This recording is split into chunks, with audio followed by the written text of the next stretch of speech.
Hi అండి. అందరికీ నమస్తే. ఈ వ్లాగ్‌లో అయితే నేను దీపం ఎలా పెట్టాలో చెప్దామనుకుంటున్నానండి. నవరాత్రుల్లో గుడిలో దీపము. చాలామందికి తెలిసుండొచ్చు. తెలియని వాళ్ళ కోసం చెప్తున్నాను. ముందుగా అయితే విస్తరాకేసుకొని దాని మీద ముగ్గు వేసుకొని పసుపు, కుంకుమ అయితే పెట్టేసుకుంటానండి. తర్వాత పసుపుతో 2 ప్రతిమలనైతే చేసుకుంటానండి నేను. చాలామంది ఒక్క ప్రతిమే చేసుకుంటారు.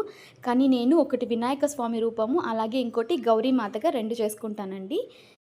తర్వాత నిమ్మకాయలు నిలబడడం కోసం అలా బియ్యం అయితే పోసుకున్నానండి.